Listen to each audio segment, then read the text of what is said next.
안녕하세요. 윤성규 세무사입니다. 사업을 시작하면 세금만 내다가 사업을 접는다는 말이 있습니다. 사업을 하시기로 마음먹으신 대표님이시거나 아니시면 현재 사업체를 운영 중이신 대표님께서는 절대적으로 세금에 대해서 간과해서는 안 되기 때문에 앞으로 제가 설명해드리는 많은 정보를 습득하시길 바랍니다.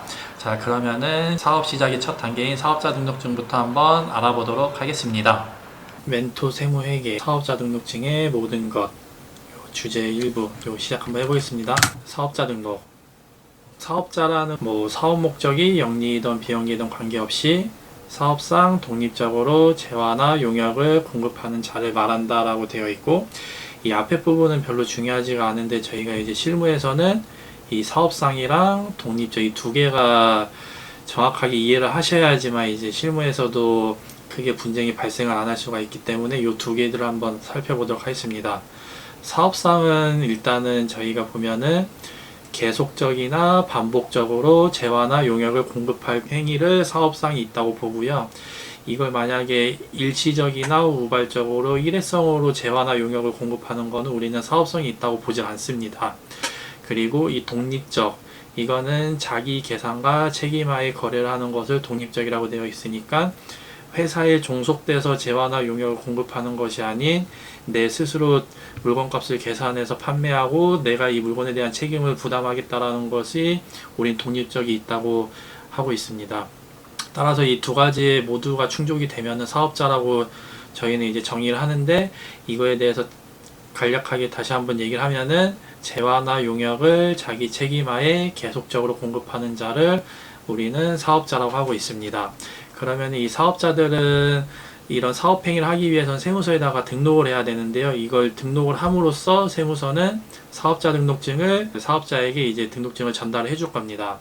근데 이거를 사업자 등록을 하기 위해서는 세무서를 이제 사업장 소재지에 있는 관할 세무서로 가서 등록을 해야 되냐고 이렇게 물어보는 경우가 있는데, 이거는 그냥 아무 곳에나 가셔서 사업자 등록을 신청을 해도 등록은 다 됩니다.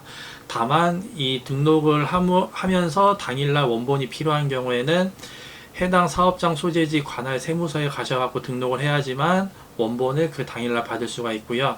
만약에 관할 세무서가 아닌 다른 세무서 가셔갖고 등록을 하면은 최대 이틀 정도는 사업자 등록증을 바로 받지 못하고 이틀 지나고 나서 이제 등록증이 나오기 때문에 원본이 당장에 필요하신 경우에는 관할 세무서 가셔갖고 등록을 하시길 바랍니다.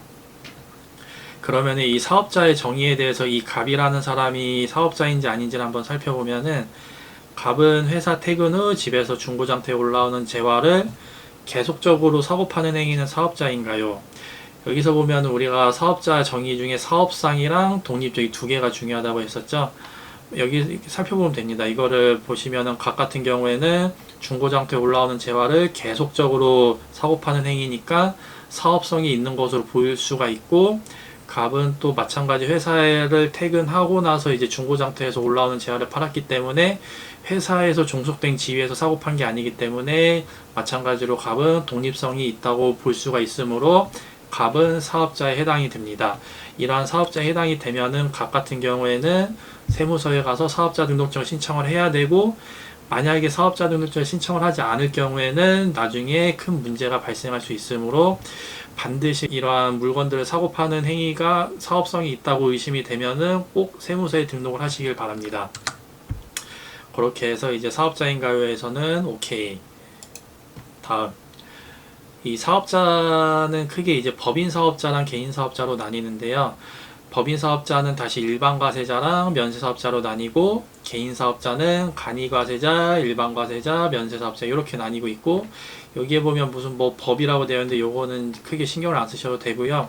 여기서 확인해야 될 부분은 법인 사업자는 간이 과세자가 될 수 없기 때문에 이 부분만 체크하시면 됩니다. 아무래도 간이 과세자 같은 경우에는 영세한 사업자를 간이 과세자로 해서 혜택을 부여하고 있는데, 아무래도 법인 사업자는 규모가 있다라고 처음부터 이제 가정을 하고서 이제 사업자 등록증을 내고 있기 때문에 법인 사업자는 간이과세자를 낼 수가 없습니다. 따라서 간이과세자에 대한 혜택을 받기를 원하시면은 법인 사업자가 아닌 개인 사업자로 이제 사업자를 내시면 됩니다. 그러면 이제 일반 과세자, 간이 과세자, 면세 사업자 요 세 개에 대해서 한번 살펴볼 건데요. 우선은 이제 일반 과세자를 보면은 과세 기간은 상반기, 하반기 두 개로 나눠져 있습니다. 상반기 같은 경우에는 이 신고 기한이 그 상반기 종료한 날로부터 다음 달 25일까지 신고 및 납부를 하시면 되시고, 하반기에 대해서는 그 다음 연도 1월 25일까지 신고 및 납부를 하시면 됩니다.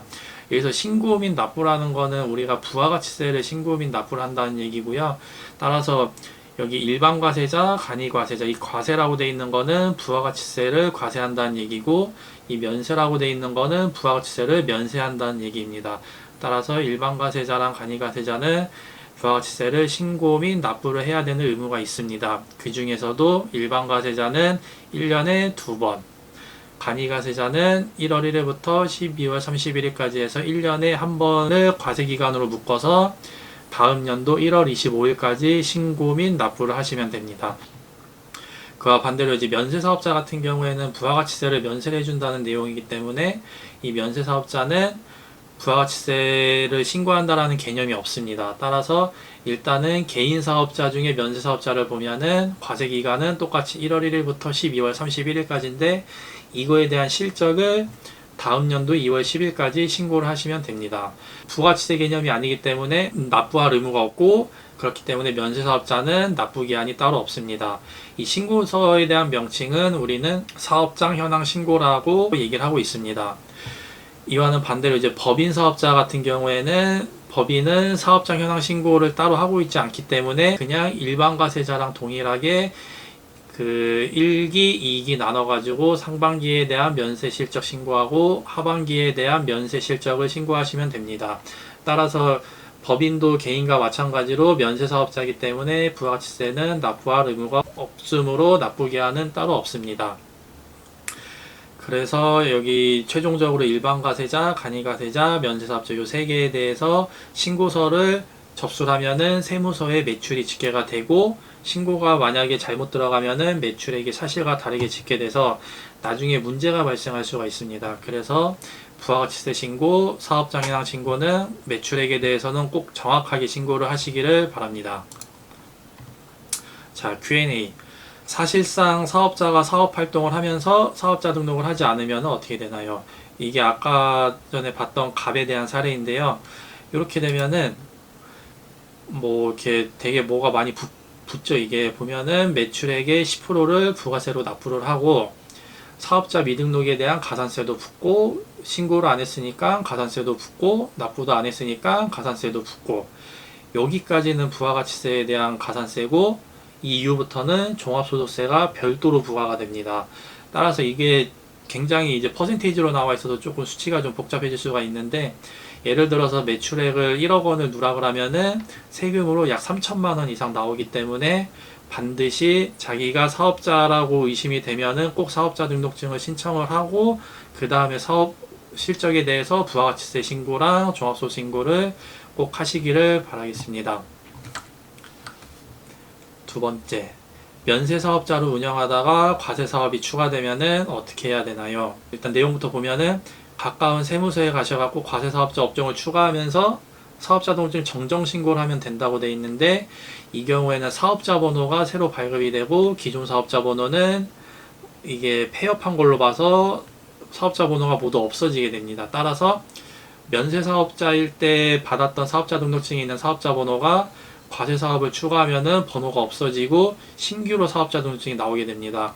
따라서 사업자 번호가 달라지게 되면은 모든 세금계산서 주고받고 있는 것들이 있으면 다 수정을 해야 됩니다. 이게 그래서 예를 들어서 이런 오픈마켓으로 이제 사업을 하고 계시는 사장님들은 이제 오픈마켓에 대한 수정을 다 하셔야 되시고, 뭐 통신비, 그런 정수기에 대한 그런 비용에 대해서 세금계산서를 받는 게 있으시면은 이걸 모두 다 세금계산서를 다 수정을 하셔야 됩니다. 사업자 번호를 바꿨기 때문에. 그래서 이거를 처음부터 사업자 등록증을 내실 때 면세사업자로 내시지 마시고 과세사업자로 사업자 등록증을 내시고 업종을 면세업종이랑 과세업종 두 가지로 하셔갖고 사업을 처음부터 시작을 하시면은 나중에 이런 불편함은 없앨 수가 있습니다. 그리고 요 밑에 마지막 질문을 보면은 실제 사업체를 운영하는 사람과 사업자 등록증의 대표자 명의가 다른 경우에도 괜찮나요? 이거는 실무에서 아주 많이 발생되는 상황이고요. 이 부분에 대해서는 저희가 이제 다음 시간인 2부에서 한번 제가 설명을 드리겠습니다. 이게 양이 워낙에도 많고 문제가 커져버리면은 이게 이제 실질 사업자를 운영하는 사람 같은 경우에는 아무래도 본인 사업자 등록증으로 사업을 하는 게 아니기 때문에 체납하는 경우가 간혹 가다가 있습니다. 그럴 때는 이 명의를 대여해준 이 대표자에게 체납이 다 잡히기 때문에 이 대표자에게 대해서 이제 압류가 들어올 수가 있고, 그렇게 되면 대표자는 이제 뭐 회생 신청까지 넘어갈 수가 있는 부분이라 이 부분은 조금 신중하게 해서 제가 다음 시간에 한번 다시 말씀을 드리겠습니다. 이상으로 가도부 텍스였습니다.